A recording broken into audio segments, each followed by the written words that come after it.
کیسه کې چې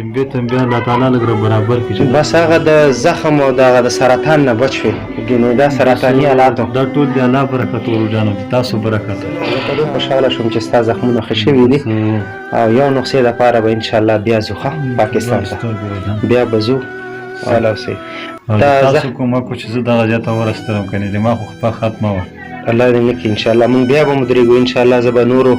هغه ډاکټرانو سره هم خبره کوم د دې د سترګې عملیات په باره کې د دې دغه پرده چې کومه یوه ده که نه د دې د عملیات په باره کې به زه هم دا خو صحیح ده د دې به د پردې غم به هم کوو او الله مالک دی چې انشاءالله ښه به شي صحیح ده ته بوټان واچوه چې لږ وګرځه چې په امسا کې خو ګرځېدی شي انشاءالله وباسه چې وام سره یې ګرځېدی شي ډېر ښه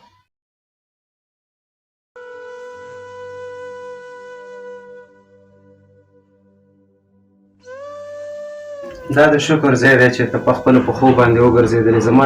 دا تمه توقع نه وه ډېر نه کرکه وکړه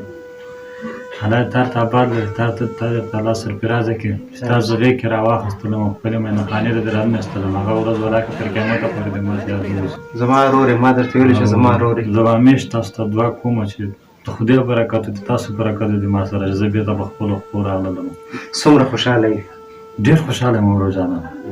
چې د ما سم لاسنیوی وکړي که نه د ما خو خپه ختمه وه چې ته دا خپه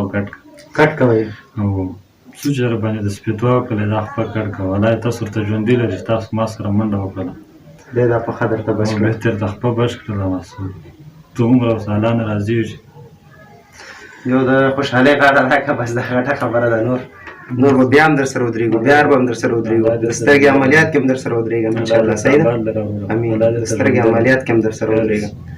الله دې د سرفرازه لرم روزانه همیشه به در سره ودرېږم لکه سکه ورور غوندې صحیح ده ته وایې چې ته که ته مې پرېږدې زه نور نه پرېږدم ځکه چې تا ما سره په دې خپګه چې کومه منډه ما سره تا کړې ده نو بلې چا ما سره نه ده کړې الله تعالی سره مې کړې ده هر څه زما ورور ټول مسلمانان زموږ وروڼه دي خیر مور مې هم درته دعا کوي زه هم درته کوم